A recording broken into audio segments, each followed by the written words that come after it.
Yeah, welcome to the Making of Me podcast, where we explore the defining moments and challenge that shape who we have become. Today, I'm joined by Dr. Liz Fiedler Mergen, a former nurse practitioner, ton of flower farmer, doctor, and agriculturism entrepreneur who reviewed her life and business after unexpected loss. It's a pleasure having you on the show, Liz. Hello, hi. Yeah, thank you. So, Dr. Liz, what were some of the challenges that shape you into who you are today? So I experienced a loss that no one ever expects to. And, you hear of people dying young, but my husband passed away of a heart attack 5 years ago while he was exercising on a treadmill. He was incredibly healthy and it was just his time. There was no blockage. There was nothing that really could have prepared us for it. They ruled it as an arrhythmia. His heart just stopped beating, 1 in a million chance. And I found out I was pregnant the day after the funeral with our second child. And ultimately, the majority of our marriage, we were married for 6 years and I was in graduate school. So I was studying full time. He was supporting us and our daughter. We had a 3-year-old daughter at the time, and he died about a year after I graduated. And we had spent all this time preparing for someday and not really living and enjoying life. We were happy, we were content with our life, but we knew that all of our hard work was going to pay off. And we made a lot of sacrifices, not seeing a lot of friends or family during that time. I had to study a lot of weekends. He had a very busy career, and the goal was, we would work really hard during that decade and it was going to set us up, right? You do everything and you work hard, and then now he's not here to enjoy all of the hard work that we put in. And ultimately, I ended up changing careers. So I was a nurse practitioner full time, which is an advanced degree nurse that can see patients independently, working alongside of physicians and medical doctors. And I worked full time. And then eventually, as a solo parent, not a single parent, but a solo parent of two, it became really challenging to be that person for my parents or for my patients while also trying to take care of my family.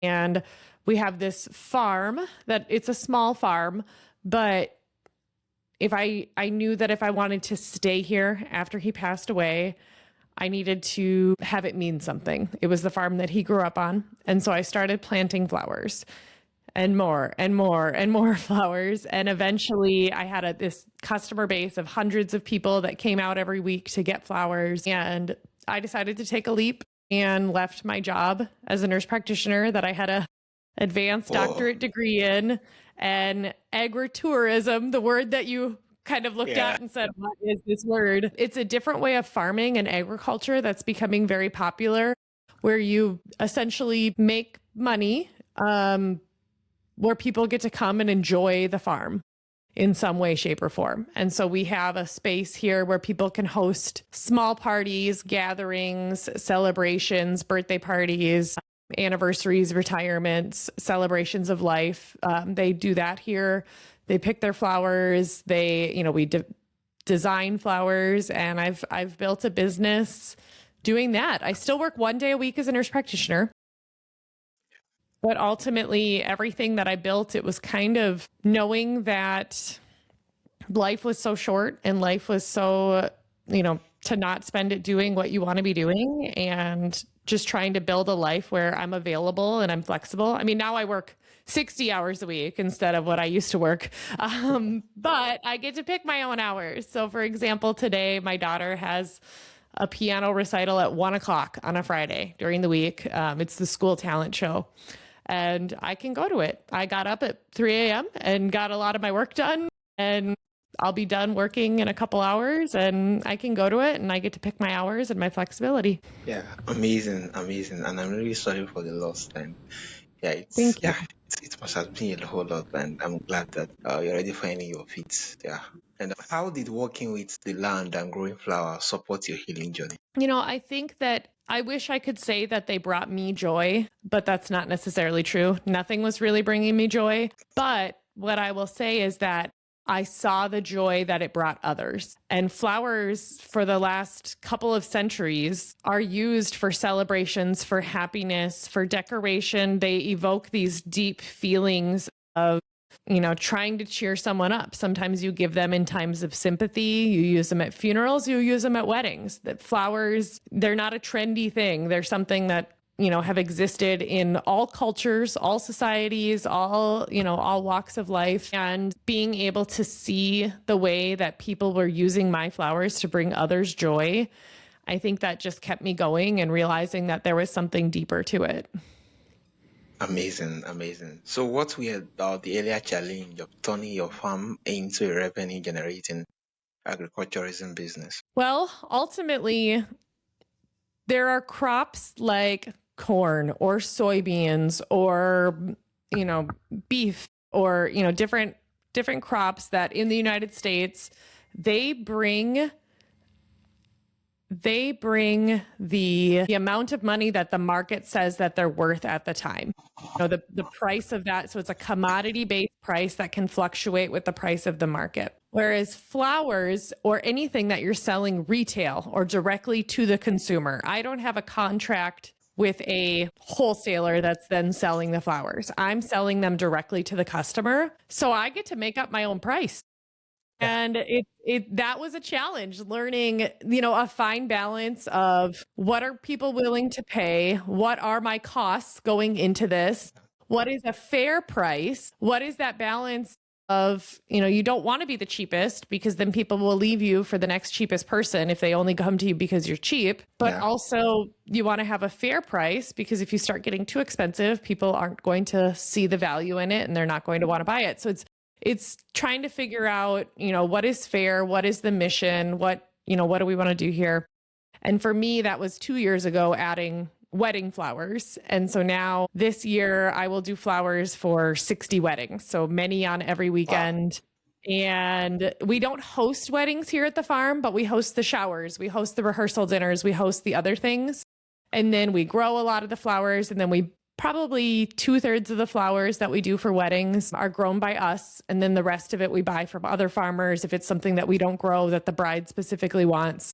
But just learning that was the most profitable route for us. But also I am remarried now. I am happily, I have a chapter 2, another husband. I don't say a new husband. I say another husband. I have 2, one in heaven, one on earth. But I do think that my perspective of being a remarried widow, looking at the photos that I had with him, looking at, the memories that we have, my flowers were in every single picture. And so I get to be that wedding florist for someone that's doing that, and I get to help. So it's a very happy thing. So I would say that was the biggest challenge, is just leaning into what my customers wanted and that fine balance of I have to make a profit or else I can't do this. Yeah. My customers want me to make a profit because if I don't make a profit, I'm not going to have a business anymore, and then they can't buy from me anymore. So it's that fine balance between figuring out what's fair, what the market wants, supply and demand. Yeah, amazing. Thank you so much, Alex. So many people experience grief but feel stuck. What helped you move forward while still honoring your emotion? I think that one of the biggest misconceptions about grief is that it's only death, or that it's, we have these stages and then once we hit the acceptance stage, we're done. And that's not true. I mean, I live in all 5 stages of grief every day. I can't say that I'm not angry that he died. I can't say that. I can't say that I'm not angry that my daughters weren't with me, but I've also accepted. Acceptance doesn't mean that you're okay with it. Yeah. It just means that you realize that he's not coming back. But I think grief, what I experience, death is bereavement. So you're a bereaved person when your spouse has passed away, when your mom has passed away, that's that specific type of grief. But there's also grief of the life that you didn't choose and it wasn't supposed to be this way. And sad for the plans that you had. And you can be grieving if you go for a divorce, if you have a divorce, if you have a fight with a friend and you realize that we're not meant to be friends anymore and spend this time together. You can be grieving when you lose a job or you don't get a promotion and that's what you planned on and you worked really hard for. I have a book coming out in March that I'm really excited, and it's ranking high. And if it completely flops, I'm going to be grieving that. Like, I worked so hard for 2 years on this book and it flopped and nobody cared. Like, that's grief too. And so all of those feelings are valid. And I think that one of the things that I had to learn early on in my process, I would say around 6 months to 9 months after he passed away, which was around the time that I had my daughter, I I had to stop comparing my grief to other people's because I was not able to be empathetic. Because if someone would tell me what they were grieving about, I just kind of thought, well, at least your husband didn't die. At least you're not pregnant with your dead husband's baby. I was not empathetic. I was not sympathetic. And that's the difference between sympathy and empathy is sympathy, you're sorry for them. Empathy, maybe you don't know how it feels, but at least you can empathize that must be hard. And knowing that the hardest thing I've ever gone through is probably different than the hardest thing you've ever gone through. But that doesn't mean that it's not hard for each of us in our own way. Yeah, amazing, amazing. I think the last statement you just make reference of that. Yeah, being empathy with a whole lot of persons does not, yours might be actually greater than theirs, but that does not eliminate the fact that they are going through a whole lot too. And it's really amazing, and I'm glad how you're able to kind of get healed from it over time, and it's really amazing. So you now teach others how to diversify their land and income. What are some beginner opportunity people often overlook? So I think that, I'm hosting a conference here at my farm tomorrow. There are 30 men and women coming to just hear about, creating a budget, how to start marketing yourself, how to, different supplies and flowers that they can buy. But I think that the biggest thing you need to start with is your why. And I know that's very cheesy because every single entrepreneurial or business book says, start with your why. Yeah. But really knowing what your goal is. And, I turned this into my full-time career, and there are a lot of people that I meet with, and I do one-to-one coaching, but I only take on probably 10% of clients that apply for it. And otherwise I have a group coaching option, and a lot of them end up in the group coaching option. And then, I don't require that, but ultimately I have some people that say, well, I need to make this amount of money in order to, this is my goal. This is my goal eventually within a couple of years, but I can only devote this time to it because I still have to work my other job and I have all these other commitments and all of these things. And that's fine. But any side hustle, any goal that you have, what is the expectation there? And I say, well, are you going to quit your other job to do this, or what's the plan? Oh no, I can never do that. Okay, then why do you want to work 15 hours a day for the rest of your life? It's one thing if it's temporary. I'm like, there's easier ways other than building a business from scratch to make some side money if it's temporary, but you're going to get burned out. If these variables are fixed and you can't adjust them, that's, for example, with flower farming, there's a lot of teachers that, they think, oh, I can grow flowers and I have the summers off and then I'll grow flowers in the summer and sell them. And that's great, but let's stick to flowers that are only blooming in the summer. Because what happens is they try to fit in stuff after they go back to the teaching, to their regular job during the day. And then, they're up until midnight and they end up hating it. And, so I think, what is your why? What is your goal? And if your goal is some extra side money without giving up anything that you have going on, I think there's other ways to make extra side money than starting a business. Yeah, amazing. I think you just speak volumes to the fact that our business is demanding. In fact, it will demand every part of your time, every part of your life. I mean that it can take out time from you. The level of commitment dedicated to business for it to come successful is a whole lot. Knowing what you are in for when you get started is very key for sustainability, and it's really amazing just hearing you say it. So how did storytelling become part of your brand and business growth? I think that people want to buy from a person. People want to rally behind something. People want to cheer for something. For me as a wedding florist, because my business has so many different pillars to it. I have this farm where I grow the flowers, and then I have this event space where people can do this. And then I am a wedding florist. And then I have a podcast where I coach and teach other people how to build a business like this. That's an entirely different customer base. But if I don't have this one successfully, I don't have this one. And, you see coaches that aren't doing it anymore. And I don't believe in that. I think that if you're going to be a business coach, you should still actively be in that part of the business. Otherwise, it doesn't work. And so that's, that kind of delegating piece. But I do think that for me, it's showing up authentically with storytelling. It's showing that, I wear bright colors. Our brand color is pink. We have pink everywhere. My business cards are pink. We have pink cabinets in our bathroom at our event space. We have pink cabinets in the kitchen.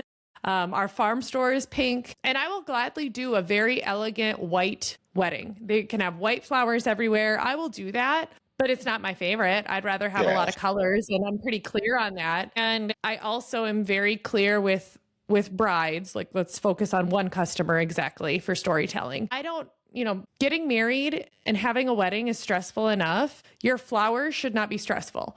And so I'm going to be authentic. I'm going to be casual. I'm going to let them get to know me, feel comfortable around me. And I think that we used to think that if you're in business, you need to separate yourself from it so it looks professional. And I think that people would much rather know who they're buying from than support some billionaire CEO. And so, I'm not this big chain where you can go and get your wedding flowers and, order them online and, do them yourself. It's very much you're working with me, but that storytelling that I do, especially on my social media, or, I talk to the camera all the time. They know that it's me. I'm the face of the business because I am the business. I have employees. I have a team. But I'm the one, up front a lot of the times, and I'm the one that they work with in sales. And so that storytelling just builds trust. Yeah, amazing. It builds trust, and people want to buy from people who they can relate with, who they can trust over time, or until they have seen them, they have heard them talk, and they don't trust them. Yeah, it's really amazing, especially the fact that at the end of the day, people want to do business with people, not just brand. And because if you actually more like get to check a whole lot of brand, you get to discover that the key person of influence in that particular company has a whole lot of followers compared to what the business name, the follower it has. We simply means we want connection, we want to see them, we want to see what they do in the back end, even when it's not related to the business. And it's really amazing. Yeah. So what are some key lessons you learn about resilience that most people only discover after a major life destruction? I think about my husband's obituary. And that's the page summary of his life that everyone reads. It's posted online. The funeral home writes that. It's printed off at the funeral. And, we spent a lot of time writing that. But how do you summarize someone's life to a page? Josh grew up here, went to school here. He did this for a job. These were his hobbies. This is what his friends will remember him for. This is what he loved to do. That summary is actually written by ourselves. I am the one who will say what is on my obituary. And, I had to come to a decision if I was going to build my event space on the farm. And once I decided to do that, there was no going back. There was no going back to being a full-time nurse practitioner. I have a big mortgage, and this business, it was full time, but I was kind of doing it out of my garage, and it didn't have the infrastructure like it did. And it's not like I went and rented a building from someone else. I built one on my own land specific for this, which was a huge risk. And so there was no backing out. And I had, the closest neighbor is a half a mile away, almost, a kilometer, like just far away. But they still were like, what is this? I don't know if we want this in our neighborhood. And, it was everything I'm doing is legal. I had all the permitting and everything, but people were just kind of questioning what it was going to be because they didn't understand it. They didn't understand that, no, it's not going to have loud music. It's not going to interfere. It's not going to be hundreds of people at a time. It's going to be 30 or 40 people at a time. It's going to be, smaller things. And there were people that didn't want me to do it, and I had to sit there and I was thinking about my obituary. And, it's like, she built this great business over a 5-year period, and she had these plans and she wanted to do these things, but 3 people thought it was a dumb idea. So she just resigned and went back to work, and that's the end. Like, Nope. You don't get to dictate what my life story is. And at the end of the day, I don't believe that it's going to interfere with anyone. I don't believe it's going to hurt anyone. And I'm going to be the one that's in charge of what my obituary says about me. Yeah, that was really amazing, and yeah, really, really bold of you being that. I think now you're actually more like doing things from having the end in mind, not just more like just going all out and doing it. You're saying that, okay, what will I want to be at the end of the day? What will I want them to actually write in my obituary? Is it going to be that of fear, that of the fact that I didn't persist, or the fact that I was bold, I still did it despite the odd. And that was really amazing. A very lovely way of actually more like going all out for things that we really want to. Yeah, thank you so much, Lizzie. Thank So you. as both a mother and entrepreneur, how do you approach balance and decision making today? I schedule everything. My calendar all day long. It's 30 minutes appointments. I use a task management software where I prioritize my to-do list.